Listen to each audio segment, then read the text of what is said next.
everyone. I am Kari the Mortician, and today we are going to talk about books for children to help them understand death, understand grief, understand loss, what they may experience when they go to a funeral home.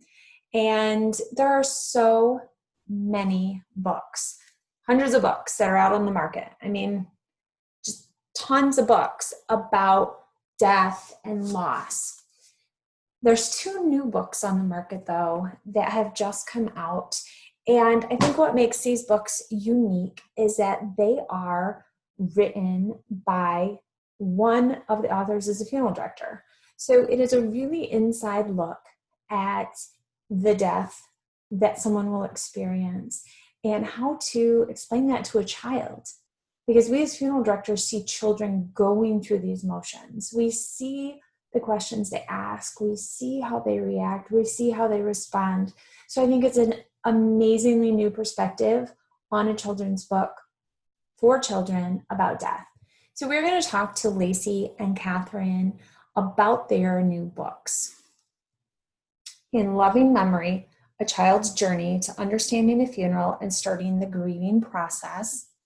And what is super cool is they also have the cremation version.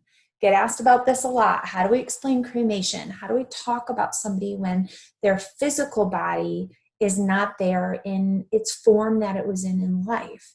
How do we explain that to kids? How do we talk about an urn and the absence of getting to look upon their body? So let's talk to Lacie and Katherine about their books. Hey everyone, we are here now with Lacie and Katherine. They're both up in North Dakota. So Lacie is a funeral director. How long have you been a funeral director? I graduated from mortuary school in 2005. Okay. And then, oh, sorry, go ahead. I was going to say, and then got licensed within that next year. Okay. And then Katherine, you've been an author. That's kind of your long-term, what you've been doing. Yeah, I'm an author, and then I also do work in the funeral industry on the insurance side of things. So. Okay. So do you guys know each other from work, or how did you connect? Yep. We just met through work and through visits at the funeral home and stuff. So we kind of became friends after that and decided to write a book.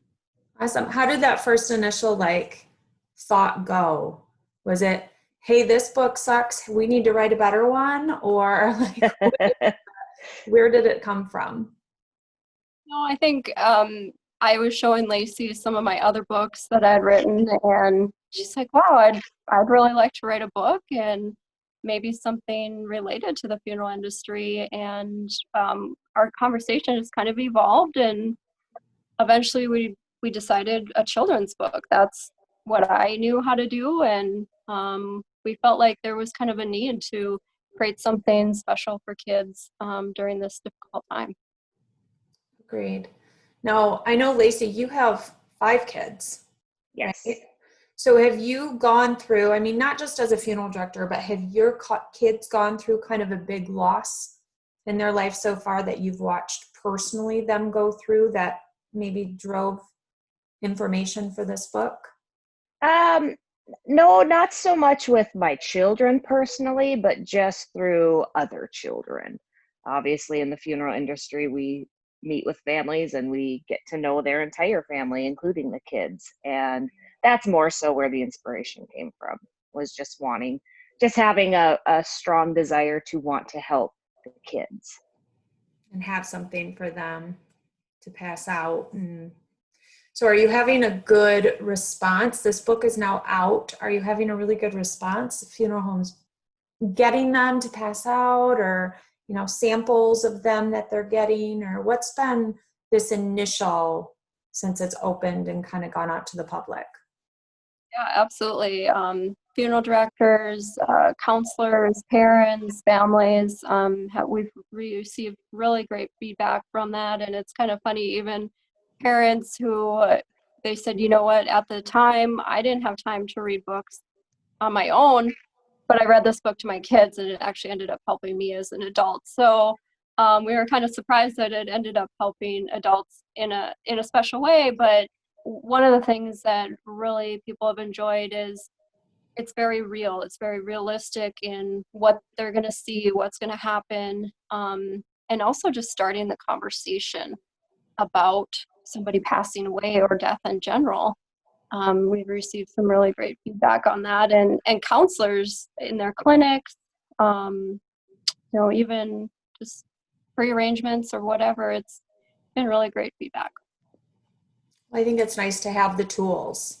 As long as we have the right tools, we can pass them on at the right moment. It's when you miss that opportunity that you find there's this gap, because when you go back, oh, here, I got the book finally 3 weeks later, it's not always that right moment to get it into kids' hands.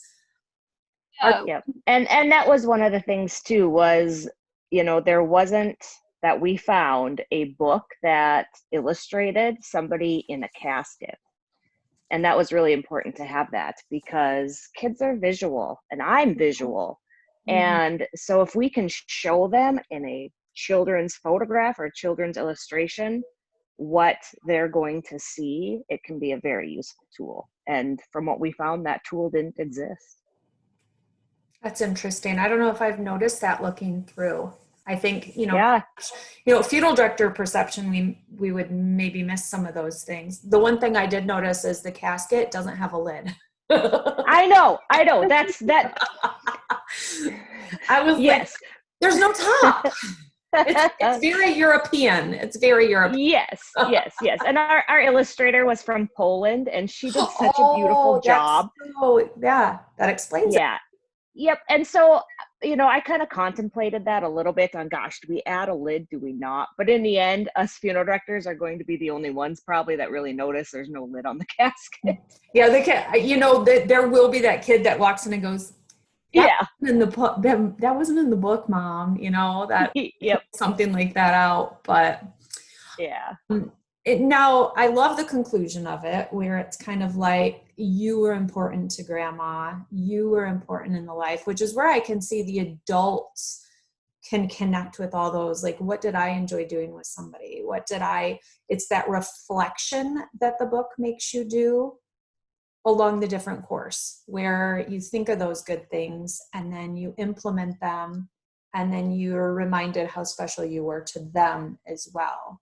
So that it's the basics that are great for children, but like you said, adults still are connected to it also, which I think is amazing. Now, as you were going through, did you draw on a loss of each of yours at all, from your youth maybe, or adulthood? Yeah, absolutely. What we kind of did was take Lacie's experience as a director and what she wished families knew, and kind of how she recommends people talk to kids. And then also my experience as a children's writer, how do we get that into words? And then also our personal experiences with how would we talk to our own children? And then us as children, what was our experience with funerals? I had some really big funerals in my life. As a child, I lost my grandma about the same time this little girl did. And I saw my grandma every single day. We were so close. And then one day she had a heart attack and died.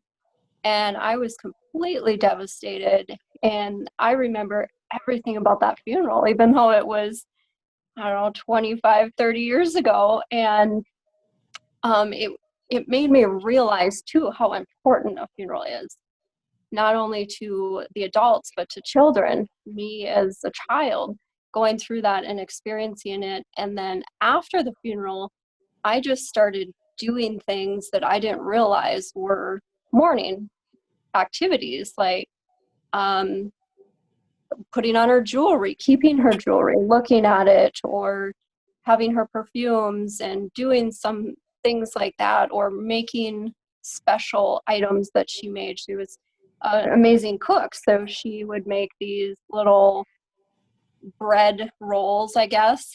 And so that's kind of where the cookies came from, was some of that inspiration. And when my mom passed away, I it was a really hard thing for me. I was probably about 21 or 22, and she had a long battle with cancer. And, you know, I didn't know what to expect during that time. And it was kind of interesting when she passed away.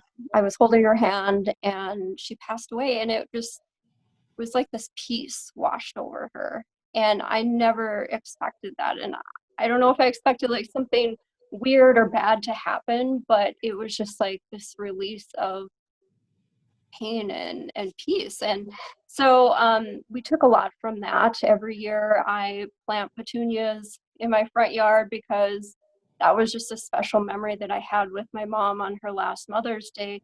She was feeling pretty good, so we went out and bought flowers and planted them and had ice cream and stuff, and that was basically the last good memory I had with her. So to me that's special, and I do it every single year kind of as a reminder of her Yeah. and I together. So a lot of inspiration came from that. And Lacie, I don't know if you want to share some of your childhood memories too. Yeah, so my experience with death as a child was a little different. So I was, as a child, not allowed to go to funerals. And it wasn't because my parents were trying to be mean and say, hey, no, you can't go. It was more of a protection. So they thought it was in my best interest because it would be too sad or too hard or too emotional. And they didn't want to expose me to that. But very specifically, I remember it would have been one of my great grandparents, and I wanted to go. I wanted to go. I wanted to be there. I wanted to be a part of it. And I remember that. And still to this day, 30 years later, I still wish I would have gone. And so if this tool can help encourage parents to have that conversation with their kid and say, hey, do you want to be a part of this? And if they do, knowing that that's okay. Mm-hmm. Well, and I hear that more than you can even possibly conceive from people that I was not able to go when I was a kid, or this bad thing happened, like, they had a bad experience because of this, that, or the other. And it was mostly because of what they were sheltered from or what they didn't get to be part of or how other people were reacting to things, instead of letting them as a child get to just walk through motions and get to do things. And that's what's leading them now to wanting to go into funeral service or wanting Right. to find answers. And I get questions, so many questions every week from people that are drawn to my channel and drawn to asking those questions because they've been searching their whole life for an answer and they just want it, or seeking something because they feel like they missed out on something and trying to find a resolution later in life. Because people are not, we don't get a manual when we become a parent how to talk to your kid No. about death. Like, nobody tells us anything. We don't know what we're doing. Like, so they're like, here's a kid, take it home and don't break it. And so trying to explain something we can't even conceive for ourselves as adults, it's a huge undertaking. So that's why I think the books are really good, just to basic. And I love that there's both versions. I think having the cremation version is so relevant right now. That's a huge Absolutely. question I get. How do we talk to our child about cremation? How do we explain grandma's in this little box? After she was big and whole, like how did she shrink all of a sudden? Yeah. It addresses some things on a very basic level that satiates a child, but yet doesn't go too deep, which is good. More questions can come over time. So how long did, in conception to product, did this take you, ladies? I would say probably a year or so to kind of get everything. Initially we didn't know what it was going to look like, so we had to do a lot of research there. We also wanted to find the perfect illustrator for what we wanted. We really wanted it to look real in a way. So we spent a lot of time searching for the right illustrator on this book, and then kind of perfecting the story and making our final edits. And we're still working on things. We have a Spanish version that will be ready probably Nice. in the next month or so. We'll probably do a library edition as well, and just a lot of things that we'll still need to do. But yeah, I mean, it takes a while. It's not like you just write it out and here you go, we're done. So It would be nice if it was that way, right? That everybody keeps telling me to write a book, and I'm like, it would be great to just, oh, here it is, and sit down and here's a book. But it's hard. It's like you have thoughts, but getting them together, and then time. I mean, time is goodness. You sit down, and then as Lacie knows, you get a death call, and then there goes, Yep, there goes any plan you had to do anything else. You have to anything switch else. gears. So things change very quickly in the funeral business and, just in life. So give me a little brief overview, or for people who don't have the book, what is the general overview of the book?